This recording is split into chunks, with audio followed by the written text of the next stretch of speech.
Well, hello everyone, it's ForeverElite here. Welcome back to a brand new story. Now, this story, as I promised last week, is actually pretty interesting. Now, this is basically the place where we stayed on our trip in Haiti.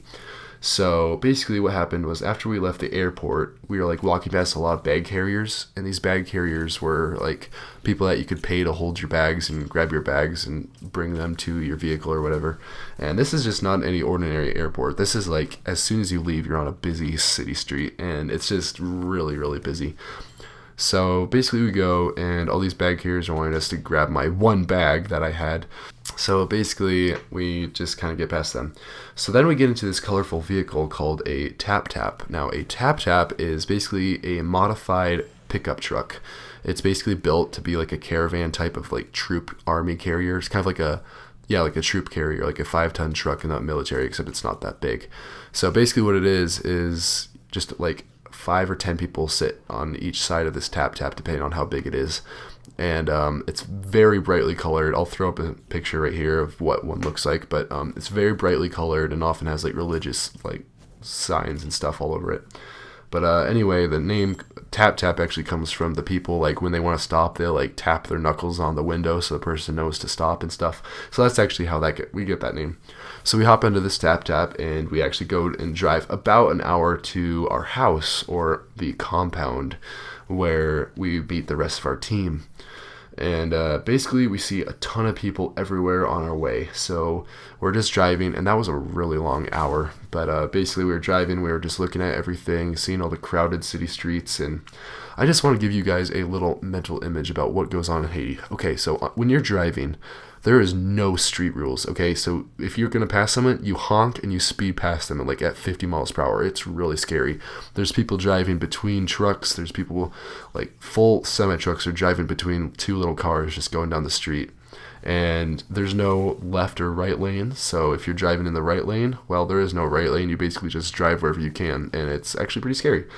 But anyway, we actually saw a lot of like United Nations trucks, and that is the UN, basically because the government in Haiti is so corrupt. They have to have their own military basically stationed there so that everything is like still like peace is kept and everything. So these are basically peacekeepers, and basically they are armed with 50 cal machine guns, and those are basically stationed at every intersection that I saw, and it was crazy. I'm just not used to pickups with 50 cals on them. But anyway, so we arrive in our compound, and basically the image of this place, it's a walled house. So it's a house in the middle, kind of like a little oasis, but there's walls all around it.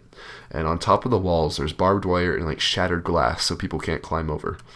And I guess sometimes Americans are not very well liked there, and it can be kind of a safety issue, hence why there's barbed wire all over the place. There was also armed guards that were protecting us when we were sleeping and everything, armed with shotguns, and there was a huge metal gate there too. So we were very well protected, and basically this house, it was made out of plaster, and it was a bunch of bricks, and it was like plastered over.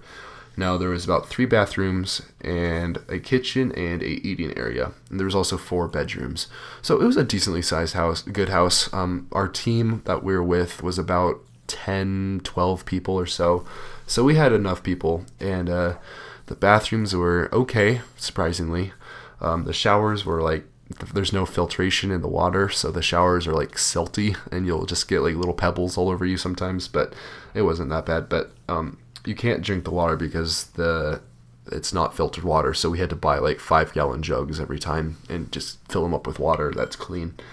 So basically what happens next is there was a green yard, so it was just covered in grass. It was actually a really beautiful place. It was a case like within the walls there was a big green grassy yard with palm trees. And then if you go back into the house, there was actually roof access. So you go up these flight of stairs and you can actually go on the roof. And it's like this flat roof with like a little water tank on it. It's actually really cool.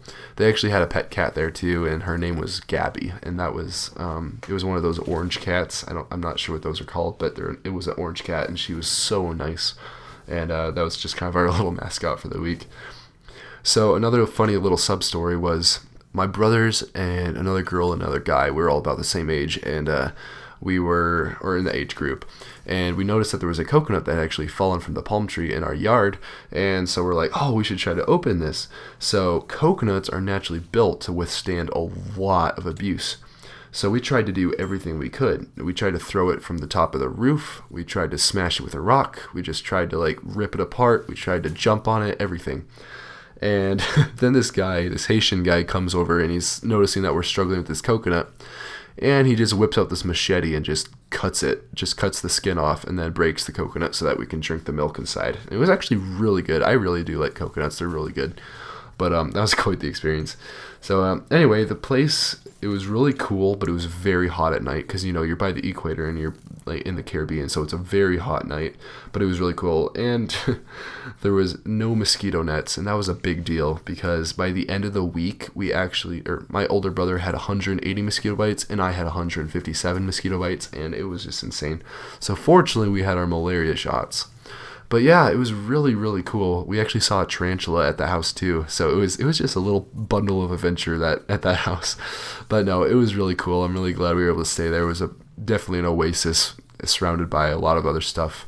And it was really cool. So very well protected. And we actually found quite a bit of stuff to do there. So I was very happy to do that. And so guys, that is the story of where we stayed. Now the next story is actually our first mission or whatever that I'll be telling you guys about.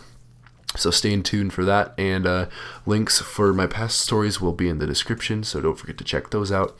But anyway guys, thank you so much for watching, and subscribe and leave a like, and I will see you guys in 3-ish weeks. See you guys.